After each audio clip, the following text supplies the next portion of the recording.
Prop 19 is a game changer for California homeowners. Hi, I'm Dax Nollenberger, your local Santa Cruz realtor, and today I'm going to talk about Prop 19, the good, the bad, and the ugly.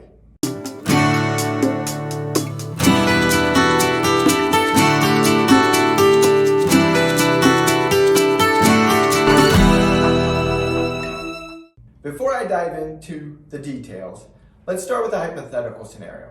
Let's say you bought in 1980, you've owned your home for over 40 years now, your kids grew up and left the nest and now live in a different county. And they're starting to have children, and you want to be near them. But you're afraid that you'll be paying a lot more in property taxes because your taxes are artificially low right now. Well, wouldn't it be nice if you could take your tax base from your current property and transfer it to your new property? Well, that's the value of Prop 19. What is Prop 19? Prop 19 allows homeowners that are 55 plus and those that are severely disabled or those that have been displaced by wildfire or natural disaster to transfer their property tax base to a new house within the state. Before diving too much into Prop 19, I do want to provide a little bit of a history lesson. So prior to 1978, your property was assessed every 1 to 5 years. And that's how it is in most of the country. Well, you can imagine some of the issues that creates for homeowners who have owned a long time in California. If property tax rose at the same rate as our appreciation, a lot of people would be priced out because of the property taxes.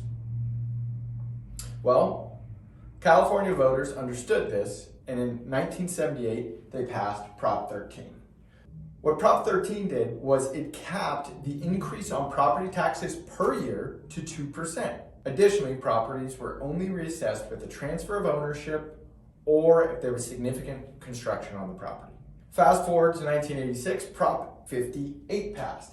What this did is it brought in exemptions for tax reassessments between the parent and the child. This provided protection for children who were inheriting property, so they weren't reassessed and forced out of the inherited home.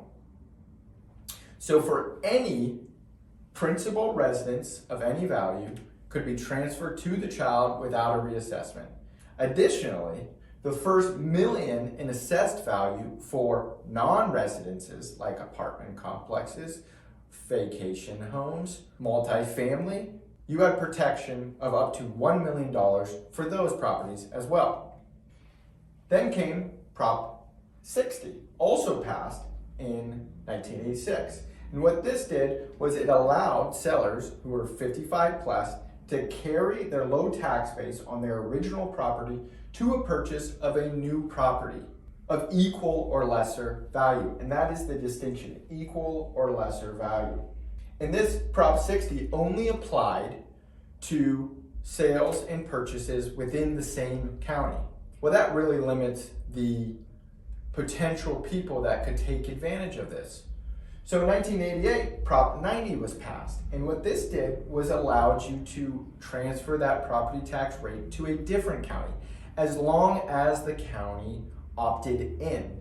Well, the issue there is only 10 out of the 58 counties in California actually opted in. So you're really limited in the benefit.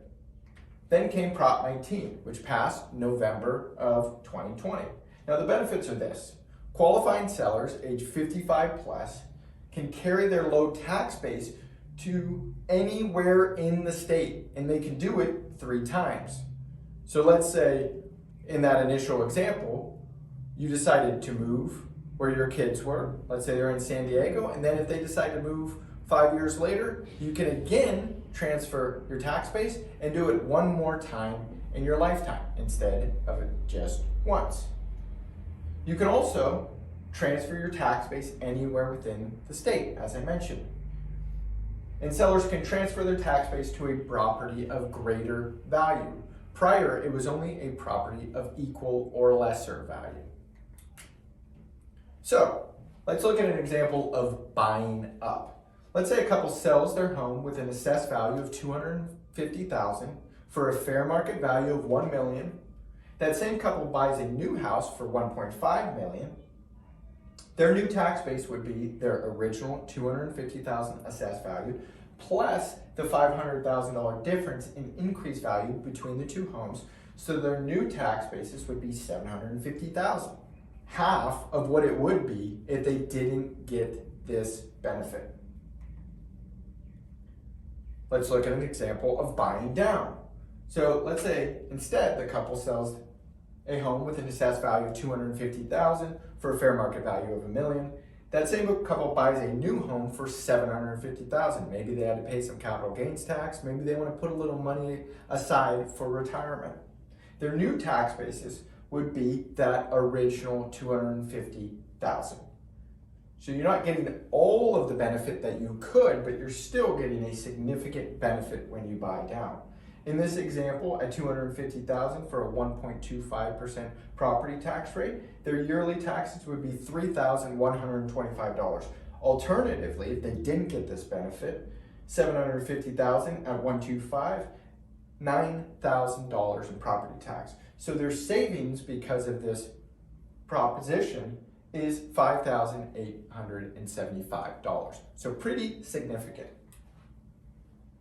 Now, there are some major downsides to Prop 19, and really it provided a huge amount of revenue for the state because they were restricting Prop 58, the parent-child exclusion. And here's how. Before Prop 19, what you could do is you could take a residence of any value and transfer it to your children without receiving any reassessment for the child. Additionally, for a non-residence, like a apartment complex, vacation home, a duplex, office building, they also got the benefit of $1 million in appreciation that was exempt from reassessment. So the child could inherit a property and not pay property taxes. If the original assessment was $500,000, it's now worth $1.5 million. That $1 million in appreciation was protected before Prop 19. Now let's look at after Prop 19. So it must be your current residence in order to transfer it to your children. And now they capped the appreciation protection there to $1 million in fair market value. Additionally, the child must live in the residence in order to avoid reassessment. So it must be their primary residence, an obvious issue for many adult children. You can't hack it either, where you live in there for 2 years and then decide to move out. You're filing a homeowner's exemption, so as soon as you move out and make it your non-primary residence, the property would be reassessed. After Prop 19, any non-primary residence, an office building, an apartment complex, a duplex, anything that is not primary residence, automatically reassessed. So the children don't inherit the property tax benefit. And this is an obvious issue if you have quite a few estates, vacation homes, that you want to transfer to your children. So, a couple frequently asked questions. Do you need to buy or sell first? Either. You can buy or sell first. It does not matter. You just have to do it within a specified time frame. So what is the time frame when you need to sell and purchase your next home? 2 years from the first transaction, the sale or buy needs to occur. When do I need to file by? You need to file within 3 years of the first transaction. So they basically give you 2 years to sell and identify a new property, and then an additional year to file. What if only one of the spouses is 55 plus? Well, you're eligible. As long as one of the spouses on title is 55 plus, you're eligible for the Prop 19 exclusion. What if my property is a multi-unit? This is where it gets a little interesting. You only get the benefit of the unit that you're living in as your primary residence. So if your parents were living in one unit of a duplex, they pass it down to you, and then you live in one unit, the other unit is reassessed. So if there's a $2 million house, identical on each side, each is worth $1 million, you get the exemption for that $1 million, but the other half is reassessed. Will I get refunded while waiting for a claim? Yes, you will. You will be refunded for property tax paid while you were waiting to be approved. Must I pass in order to transfer ownership to my children?